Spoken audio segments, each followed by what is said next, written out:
एक अधूरा संकेत, स्वामी समर्थ का अद्भुत संदेश। वह दिन किसी सामान्य दिन की तरह ही शुरू हुआ था, लेकिन उसकी समाप्ति ने पूरे गांव के लोगों की सोच ही बदल दी।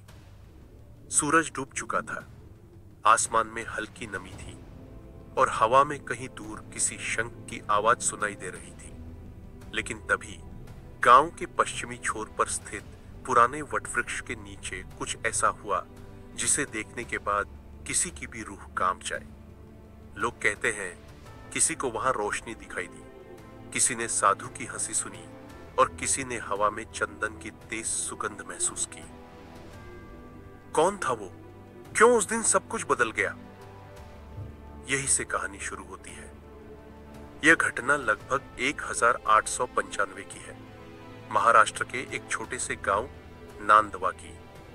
वहां एक व्यक्ति रहता था, राघव देशमुख। पढ़ा लिखा, समझदार, लेकिन आत्मसंतुष्ट। उसे किसी की दया या प्रेरणा की जरूरत नहीं लगती थी। उसकी मान्यता थी, जो मेहनत से करेगा वही पाएगा। किसी संत या पापी या भगवान की कृपा की जरूरत नहीं। पर किस्मत तो जैसे उसे कुछ और सिखाने आई थी। उस साल गांव में भीषण अकाल पड़ा। न खेती हुई, न पानी बचा। राघव की सारी फसल नष्ट हो गई। संग्रहित अनाज भी धीरे धीरे खत्म होता गया। परिवार में 6 सदस्य थे, पत्नी, बूढ़ी मां और 3 बच्चे। सबकी आंखों में भय और भूख थी। गांव वाले मदद मांगने के लिए अक्कलकोट के स्वामी समर्थ के मंदिर जा रहे थे। कुछ ने कहा, जाते ही राहत मिली, खेत में नमी वापस आई। लेकिन राघव हंसकर बोला, ये मात्र अफवाहें हैं। एक रात निराशा में डूबा राघव अपने खेत में अकेला बैठा था। तभी अचानक हल्की हवा चली। पेड़ों के बीच से किसी ने आवाज दी, वत्सा, तू प्रयत्न करतोयस, पण श्रद्धा विसरलास। बेटा, तू कोशिश कर रहा है मगर श्रद्धा भूल गया। राघव चौकन्ना हुआ, चारों ओर देखा, कोई नहीं। फिर उसी आवाज में कहा गया, अग्नि नाही पण प्रकाश आहे, डोले मिटून पा।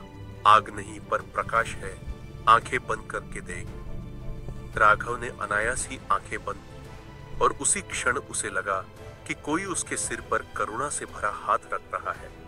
आंखें खोली तो सामने मिट्टी पर स्वामी समर्थ का आकार सा उभर आया, जैसे किसी ने प्रकाश से चित्र खींच दिया हो। वह रो पड़ा। उसी पल उसे लगा जैसे उसकी आत्मा ने अपने अहंकार को त्याग दिया हो। अगली सुबह उसने निर्णय लिया, अगर सचमुच कोई दैवी शक्ति है तो मैं उसे पहचानूंगा। वह पैदल ही अक्कलकोट की ओर चल पड़ा।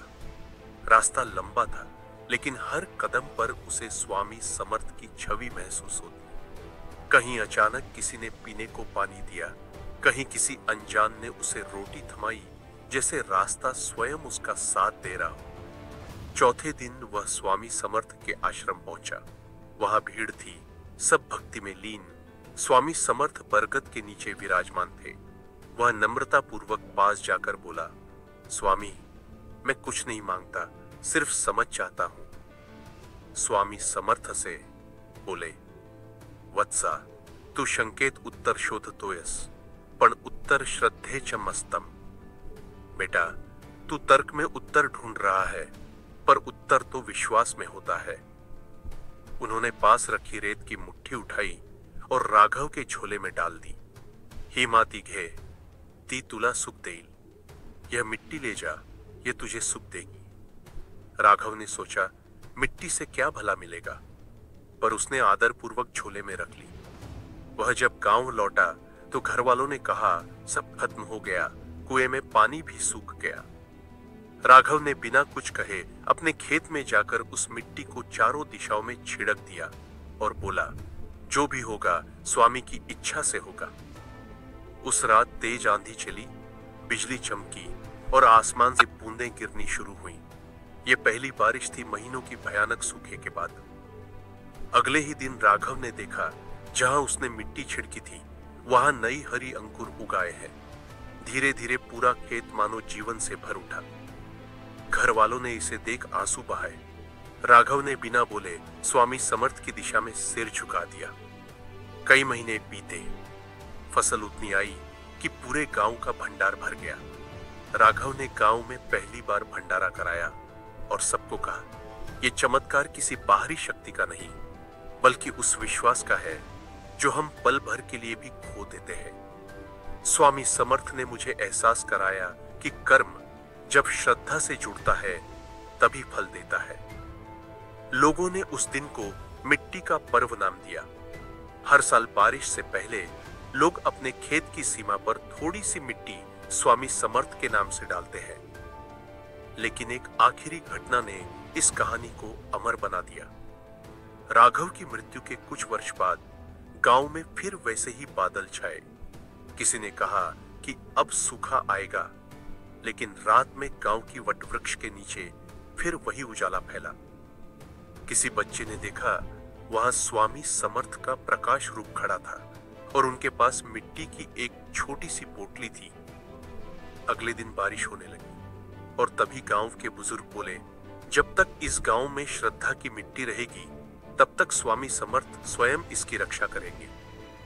यह कहानी सिर्फ एक चमत्कार की नहीं, बल्कि आत्म परिवर्तन की है। स्वामी समर्थ ने राघव को दिखाया कि चमत्कार तब नहीं होता जब कोई बाहर से मदद दे। असली चमत्कार तब होता है जब भीतर की जड़ता पिघलती है और विश्वास पुनः जन्म लेता है। आज भी नांदवा गांव में श्रद्धा की मिट्टी का उत्सव मनाया जाता है। लोग वहां दीप जलाते हैं और कहते हैं, स्वामी समर्थ जहां श्रद्धा है वहीं प्रकट होते हैं।